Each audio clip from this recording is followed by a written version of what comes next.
অবশ্য aldehyde ketone চ্যাপ্টারে 10 number আছে।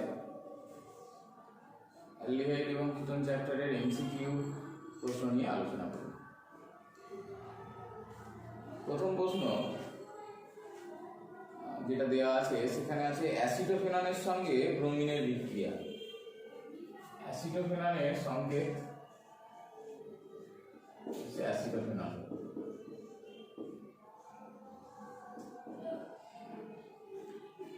অ্যাসিটোফেননের সঙ্গে ব্রোমিনের বিক্রিয়া ঘটালে অ্যাসিড মাধ্যমে, যদি অ্যাসিড মাধ্যমে বিক্রিয়া ঘটায় তাহলে এখানে এটা কিটোমিথাইল গ্রুপ আছে। কিটোমিথাইল গ্রুপ থাকা সত্ত্বেও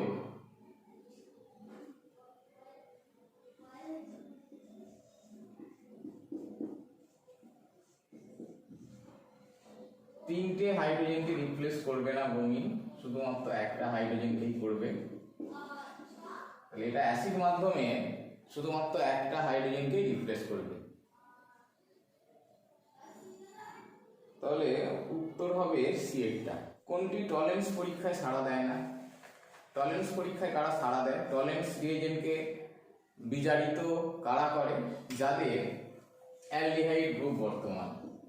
এই গ্রুপটা যে সমস্ত যৌগে বর্তমান তারা টলেন্স বিকারককে বিয়োজিত তারা টলেন্স বিকারককে বিজারিত করবে।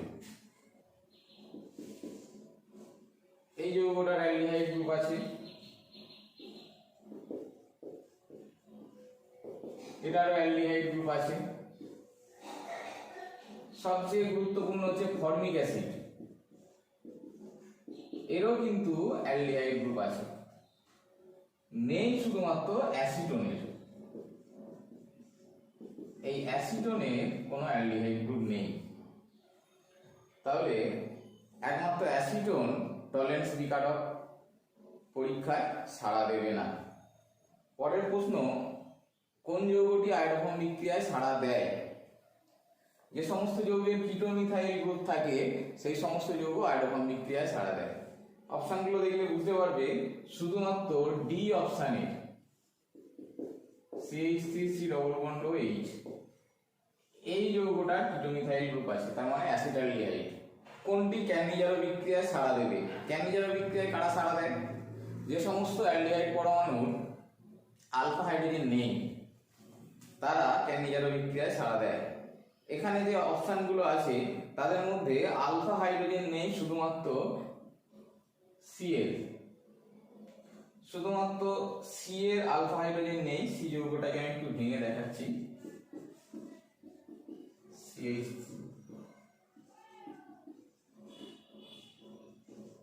এই যৌগটার আলফা কার্বন তো আছে কিন্তু এই কার্বনে কোনো হাইড্রোজেন নেই।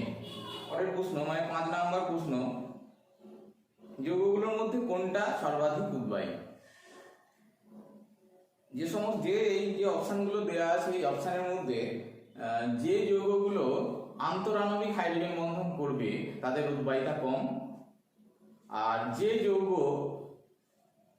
অন্তঃআণবিক হাইড্রোজেন বন্ধন করবে মানে ইন্ট্রামলিকুলার হাইড্রোজেন বন্ধন করবে, নিজের মধ্যে হাইড্রোজেন বন্ধন করবে, তার উদ্বায়িতা বেশি হবে। এখানে স্যালিসাইলিক অ্যাসিড, অর্থোহাইড্রক্সি বেঞ্জিক অ্যাসিড নিজের অণুর মধ্যেই হাইড্রোজেন বন্ধন করে। তাহলে উদ্বায়িতা সবচেয়ে বেশি ডি অপশন। প্রশ্ন, কোনটি অ্যালডল কনডেনসেশন বিক্রিয়ায় সাড়া দেবে? অ্যালডল কনডেনসেশন বিক্রিয়াটার জন্য প্রয়োজনীয় শর্ত আলফা হাইড্রোজেন, অ্যালডিহাইড বা কিটোনের আলফা হাইড্রোজেন থাকতে হবে। এখানে একমাত্র আলফা হাইড্রোজেন বর্তমান এই রকম অ্যালডিহাইড বা কিটোন হলো CH3COOH, এরই একমাত্র আলফা হাইড্রোজেন আছে। অর্থাৎ এটা আলফা কার্বন, এটা আলফা কার্বন, এখানে দুটো আলফা হাইড্রোজেন আছে। এখানে একটা প্রশ্ন আসতে পারে যে এই ক্ষেত্রেও তো আলফা হাইড্রোজেন আছে,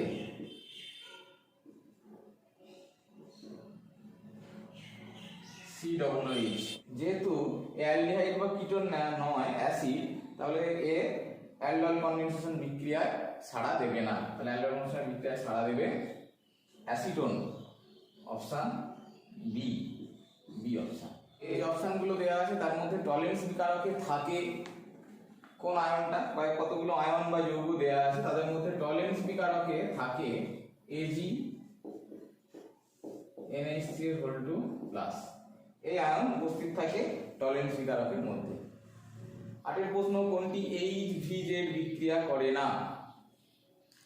HVZ বিক্রিয়া করতে গেলে অ্যাসিড তার আলফা কার্বনে, কোন অ্যাসিড গ্রুপ COOH তার ঠিক পরের কার্বনে, এইটা হচ্ছে আলফা কার্বন, যদি অ্যাসিডিক অ্যাসিড ধরি তাহলে ঠিক অ্যাসিডিকের তার পরের কার্বনে আলফা কার্বনে হাইড্রোজেন থাকতেই হবে, তবেই HVZ বিক্রিয়া হবে। ট্রাইক্লোরো অ্যাসিটিক অ্যাসিড, এই হচ্ছে ট্রাইক্লোরো অ্যাসিটিক অ্যাসিডের সংকেত। ট্রাইক্লোরো অ্যাসিটিক অ্যাসিডে আলফা হাইড্রোজেন, আলফা কার্বন, এটা এই আলফা কার্বনে কোনো আলফা হাইড্রোজেন নেই, তাহলে উত্তর হবে ট্রাইক্লোরো অ্যাসিটিক অ্যাসিড। পরের প্রশ্ন, 9 প্রশ্ন, এই অনেকগুলো দ্রাবক দেওয়া আছে বা মাধ্যম দেওয়া আছে, কোন মাধ্যমে বেনজোয়িক অ্যাসিড দ্রবীভূত হয় না? তাহলে বেনজোয়িক অ্যাসিডের সংকেত হচ্ছে এই বেনজোয়িক অ্যাসিড। তাহলে অ্যাসিড এমনি জলে খুব একটা ভালো দ্রাব্য নয়, একে যদি লবণে পরিণত করা যায় তাহলে খুব সহজেই দ্রবীভূত হয়ে যাবে। অর্থাৎ ক্ষার দ্রবণে এ কিন্তু ক্ষারের সাথে বিক্রিয়া করে লবণ তৈরি করবে, সহজেই দ্রবীভূত হয়ে যাবে। যে অপশনগুলো দেওয়া আছে সেই অপশনগুলোর A, B, C তিনটেই ক্ষার দ্রবণ। অপশন ডি, তার মানে ডিটা হচ্ছে শুধু অ্যাসিড দ্রবণ। তাহলে এই অ্যাসিডের সঙ্গে বিক্রিয়া করে নিশ্চয়ই লবণ তৈরি করবে না, এটাও অ্যাসিড এটাও অ্যাসিড, তাহলে লঘু HCl দ্রবণে বেনজোয়িক অ্যাসিড দ্রবীভূত হবে না। তারপরের প্রশ্ন 10, ক্যালসিয়াম অ্যাসিটেটের শুষ্ক বাতন করলে, ক্যালসিয়াম অ্যাসিটেটের সংকেত এর শুষ্ক পাতন করলে আমরা পাবো অ্যাসিটোন, তাহলে এর অ্যান্সার হবে অ্যাসিটোন। এবার প্রশ্ন, ফ্রিডেল-ক্রাফট বিক্রিয়ায় দ্রাবক হিসেবে ব্যবহৃত হয় নাইট্রোবেনজিন। নাইট্রোবেনজিন ফ্রিডেল-ক্রাফট বিক্রিয়ায় দ্রাবক হিসেবে ব্যবহৃত হয়, কারণ এক বিশেষ কারণও আছে।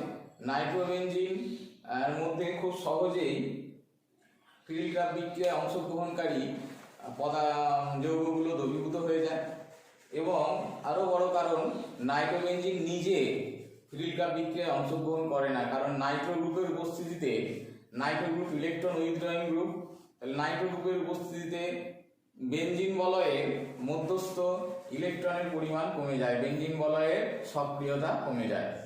তাহলে নাইট্রোবেনজিন নিজে ফ্রিডেল-ক্রাফট বিক্রিয়ায় অংশগ্রহণ করে না, তাই একে দ্রাবক হিসাবে ব্যবহার করা হয়। কতগুলো অ্যালডিহাইড এবং কিটোন দেওয়া আছে, তাদের মধ্যে নিউক্লিওফিলিক বিক্রিয়ায় কে সহজে অংশগ্রহণ করে? তাহলে যে অ্যালডিহাইড বা কিটোনের রিঅ্যাক্টিভিটি মানে সক্রিয়তা সবচেয়ে বেশি সে অংশগ্রহণ করবে। এখানের মধ্যে সবচেয়ে সক্রিয় অ্যালডিহাইড হচ্ছে অ্যাসিটালডিহাইড, তাহলে এই অপশনগুলোর মধ্যে সবচেয়ে সক্রিয়, তাহলে অপশন বি অর্থাৎ অ্যাসিটালডিহাইড দ্রুত বিক্রিয়ায় সহজে অংশগ্রহণ করবে। 13 প্রশ্ন, CH3COCH3 এটাকে কোন রিয়েজেন্ট দিলে এ অ্যালকেনে পরিণত হবে? এটা হচ্ছে প্রোপেনে পরিণত হবে, অর্থাৎ পুরো অক্সিজেন গ্রুপটাই বিজারিত হবে। তাহলে যে রিয়েজেন্টটা দিলে এটা হবে এখানে অপশনের মধ্যে, সেটা হচ্ছে ZnHg গাঢ় HCl। এটা ক্লিমেনসান বিজারণ বলে, এই পদ্ধতিটা হচ্ছে ক্লিমেনসান বিজারণ পদ্ধতি। কোন যৌগটি আয়োডোফর্ম বিক্রিয়ায় সাড়া দেয় না? আয়োডোফর্ম বিক্রিয়া সাড়া দিতে গেলে কিটোন মিথাইল গ্রুপ থাকতে হবে, কিন্তু অবশ্যই সেটা অ্যালডিহাইড বা কিটোন হতে হবে। এখানে একটা যৌগ আছে CH3COOH, এর কিটোন মিথাইল গ্রুপ আছে। একে যদি ভেঙে দেখাই তোমরা দেখতে পাবে এই কিটোন মিথাইল গ্রুপ আছে, এই কিটোন মিথাইল গ্রুপ, কিন্তু এ তো অ্যাসিড, অ্যালডিহাইড বা কিটোন নয়, তাহলে এ আয়োডোফর্ম বিক্রিয়ায় সাড়া দেবে না। কোনটি হ্যালোফর্ম বিক্রিয়ায় সাড়া দেয় না?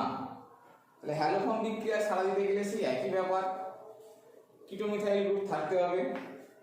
সি এর অপশন সি, এই যৌগটার কোনো কিটোন মিথাইল গ্রুপ নেই। এই যৌগটার সংকেত এইরকম দেওয়া আছে, তাহলে কোনো কিটোন মিথাইল গ্রুপ নেই, অর্থাৎ এই গ্রুপটা নেই, এই যৌগের কোনো অংশে এই গ্রুপটা নেই, অর্থাৎ এই যৌগটা হ্যালোফর্ম বিক্রিয়ায় বা আয়োডোফর্ম বিক্রিয়ায় সাড়া দেবে না। নিচের যৌগগুলোর মধ্যে কোন অ্যালডিহাইডটি লঘু NH দ্রবণের সঙ্গে বিক্রিয়া করে অ্যালডল তৈরি করে না? তাহলে যে অ্যালডল কনডেনসেশন করবে না কোন অ্যালডিহাইড, যে অ্যালডিহাইডের আলফা হাইড্রোজেন নেই। তাহলে এখানে আলফা হাইড্রোজেন নেই, এই রকম অ্যালডিহাইড হচ্ছে এটা। এই অ্যালডিহাইডের কোনো আলফা হাইড্রোজেন নেই, এর অপশন হচ্ছে সি, অর্থাৎ কোন বিকারকটি অ্যাসিডোফেনন ও বেনজোফেননের মধ্যে পার্থক্য করতে ব্যবহার করা হয়? এখন দেখি অ্যাসিডোফেননের সংকেত কি। এই হচ্ছে অ্যাসিডোফেনন, এই যৌগটা হচ্ছে অ্যাসিডোফেনন। আর বেনজোফেনন কোন যৌগটা? এই যৌগটা হচ্ছে বেনজোফেনন। তাহলে এদের দুজনকে পার্থক্য করা যাবে এই কিটোন মিথাইল গ্রুপ দিয়ে। এর কিটোন মিথাইল গ্রুপ আছে, এর কিটোন মিথাইল গ্রুপ নেই। তাহলে এখানে যদি আমি আয়োডিন আর একটা ক্ষার দিই, এখানে Na2CO3 ক্ষার ব্যবহার করা হয়েছে, তাহলে আয়োডোফর্ম বিক্রিয়া দেবে, আয়োডোফর্ম তৈরি করবে CH3, হলুদ বর্ণের আয়োডোফর্ম তৈরি করবে। তাহলে আমরা এখান থেকে এই যৌগটাকে শনাক্ত করতে পারবো। নিচে তিনটে যৌগ দেওয়া আছে, এদের আম্লিকতার সঠিক ক্রম নির্ণয় করতে বলেছে। COOH অর্থাৎ অর্থোনাইট্রোবেনজোইক অ্যাসিড, এটা অর্থোনাইট্রোবেনজোইক অ্যাসিড। তারপরে দেওয়া আছে মেটানাইট্রোবেনজোইক অ্যাসিড, এটা মেটানাইট্রোবেনজোইক অ্যাসিড। আর তারপরে দেওয়া আছে paranitrobenzoic acid. Nitro group electron withdrawing group, মানে ইলেকট্রন টেনে নেওয়া গ্রুপ। তাহলে নাইট্রো গ্রুপের উপস্থিতির জন্য COOH গ্রুপের H+ ছেড়ে দেওয়ার প্রবণতা বেড়ে যাবে। এখন নাইট্রো গ্রুপ তিনটে পজিশনে আছে। নাইট্রো গ্রুপের দুটো ইফেক্ট আছে, সেটা হচ্ছে -I এবং -R, এই দুটো এফেক্ট নাইট্রো গ্রুপের আছে, কিন্তু নাইট্রো গ্রুপ তিনটে পজিশনে আছে। অর্থ পজিশনে থাকলে এর -R ও ভালো কাজ করবে, -I ও ভালো কাজ করবে।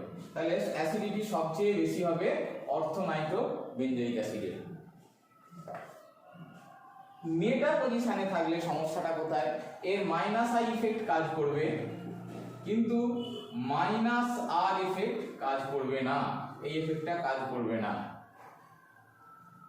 আর প্যারা পজিশনে -I এফেক্ট কাজ করবে, -R দুটোই কাজ করবে, কিন্তু তুলনামূলকভাবে -I এফেক্ট কম, দূরত্ব বেড়ে গেছে।